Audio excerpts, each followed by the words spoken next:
मित्रों, गीता का एक श्लोक है जिसका अर्थ है, शरीर से इंद्रियां सूक्ष्म हैं, इंद्रियों से सूक्ष्म मन है, मन से सूक्ष्म बुद्धि है और बुद्धि से सूक्ष्म आत्मा है। आत्मा तक पहुंचने के लिए क्रमशः सीढ़ियां चढ़नी पड़ती हैं। प्राचीन दर्शन शास्त्र मन और बुद्धि को अलग अलग गिनता है।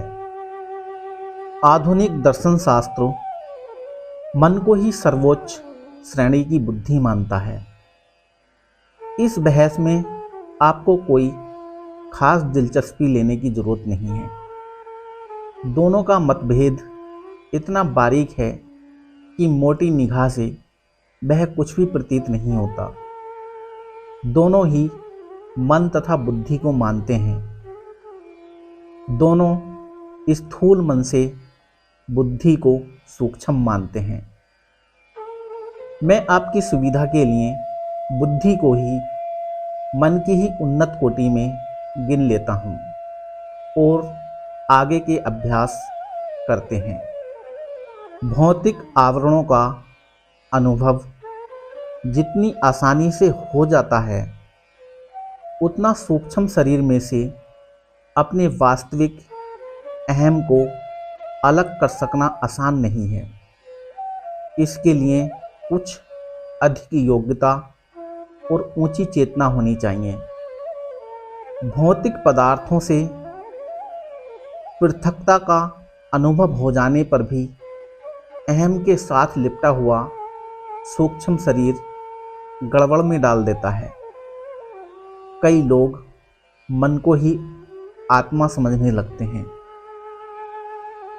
आगे हम मन के रूप की व्याख्या नहीं करेंगे, पर ऐसे उपाय बताएंगे जिससे स्थूल शरीर और भद्दे मैं के टुकड़े टुकड़े कर सको और उनमें से तलाश कर सको कि इनमें अहम कौन सा है और उनमें भिन्न वस्तुएं कौन सी हैं।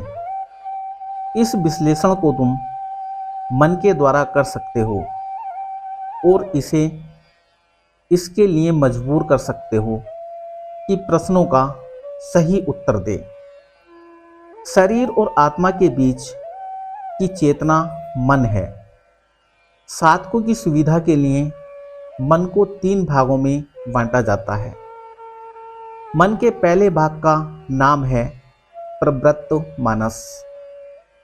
यह पशु पक्षी आदि अविकसित जीवों और मनुष्यों में समान रूप से पाया जाता है। गुप्त मन और सुप्त मानस भी उसे कहते हैं। शरीर के वास्तविक जीवन बनाए रखना इसी के हाथ में है। हमारी जानकारी के बिना भी शरीर का व्यापार अपने आप चलता रहता है। भोजन की पाचन क्रिया, रक्त का घूमना, क्रमशः रस, रक्त, मांस, मेदा, अस्थि, मल, त्याग, श्वास प्रश्वास, पल के खुलना बंद होना आदि कार्य अपने आप होते रहते हैं। आदतें पड़ जाने का कार्य इसी मन के द्वारा होता है। यह मन देर में किसी बात को ग्रहण करता है, पर जिसे ग्रहण कर लेता है उसे आसानी से छोड़ता नहीं।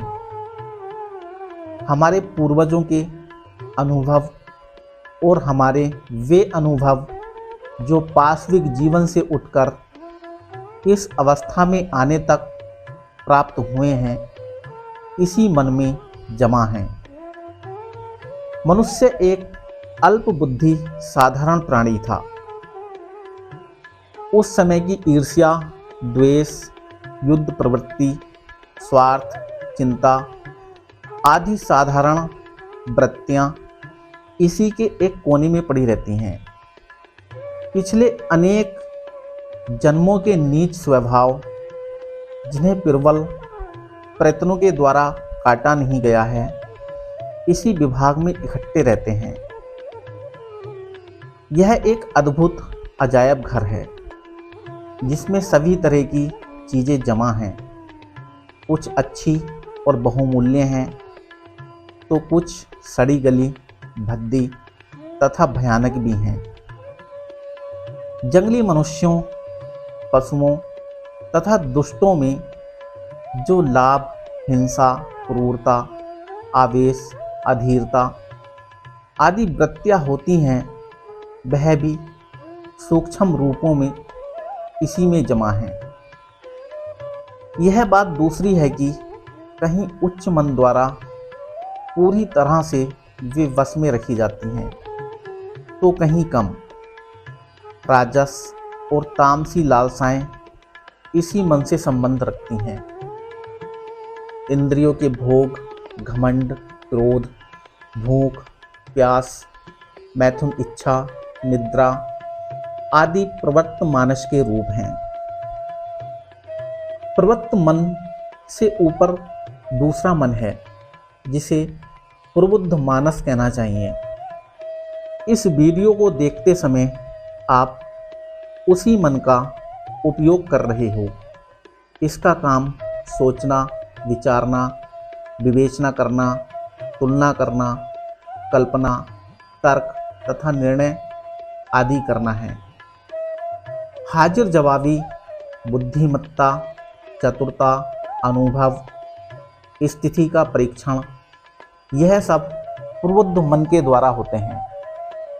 याद रखिए, जैसे प्रवृत्त मानस अहम नहीं है, उसी प्रकार प्रबुद्ध मानस भी वह नहीं है। कुछ देर विचार करके आप इसे आसानी के साथ अहम से अलग कर सकते हो। इस छोटे से वीडियो में बुद्धि के गुण धर्मों का विवेचन नहीं हो सकता। जिन्हें इस विषय का अधिक ज्ञान प्राप्त करना हो, वे मनोविज्ञान के उत्तम ग्रंथों का मनन करें। इस समय इतना काफ़ी है कि आप अनुभव कर लो कि प्रबुद्ध मन भी एक आच्छादन है, न कि अहम। तीसरे सर्वोच्च मन का नाम अध्यात्म मानस है।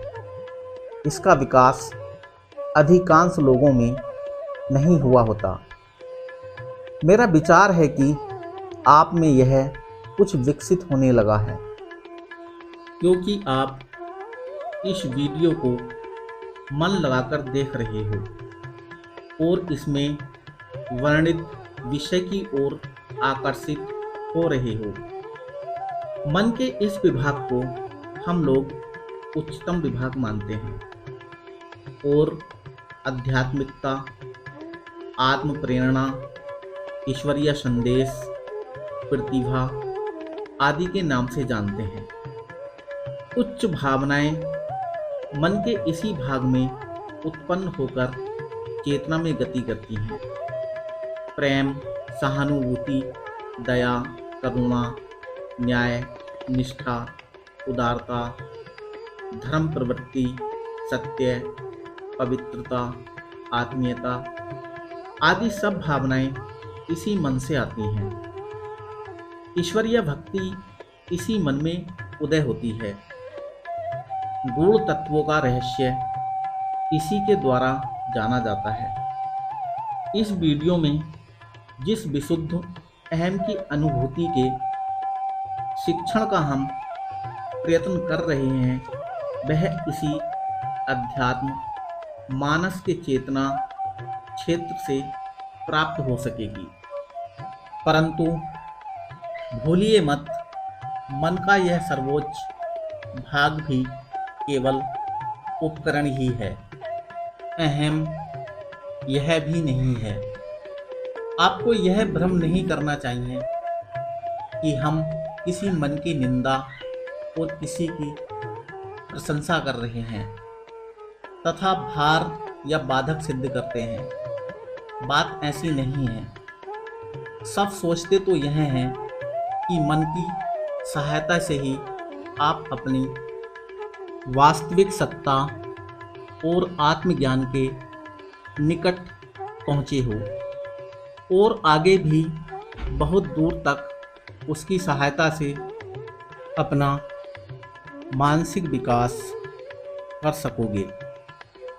इसलिए मन का प्रत्येक विभाग अपने स्थान पर बहुत अच्छा है, बशर्ते कि उसका उपयोग ठीक से किया जाए। साधारण लोग अब तक मन के नीच भागों को ही उपयोग में लाते हैं। उनके मानस लोक में अभी ऐसे असंख्य गुप्त प्रकट स्थान हैं जिनकी स्वप्न में भी कल्पना नहीं की जा सकती। अतः मन को कोसने के स्थान पर आचार्य लोग दीक्षितों को सदैव यह उपदेश देते हैं कि उस गुप्त शक्ति को त्याज्य न ठहराकर ठीक प्रकार से क्रियाशील बनाएं। यह शिक्षा जो तुम्हें दी जा रही है, यह मन के द्वारा ही क्रिया रूप में आ सकती है और उसी के द्वारा समझने, धारण करने एवं सफल होने का कार्य हो सकता है। इसलिए हम सीधे आपके मन से बात कर रहे हैं, उसी से निवेदन कर रहे हैं कि महोदय, अपनी उच्च कक्षा में आने वाले ज्ञान को ग्रहण कीजिए और उसके लिए अपना द्वार खोल दीजिए। हम आपकी बुद्धि से प्रार्थना करते हैं, भगवती, अपना ध्यान उस महातत्व की ओर लगाइए और सत्य के अनुभवों, अपने आध्यात्मिक मन द्वारा आने वाली दैवी चेतनाओं में कम बाधा दीजिए। तो मित्रों, इससे आगे वाले वीडियो में हम अभ्यास करेंगे, अभ्यास के बारे में बताएंगे। तो अब मैं आपसे विदा लेता हूँ। आपका दिन मंगलमय हो।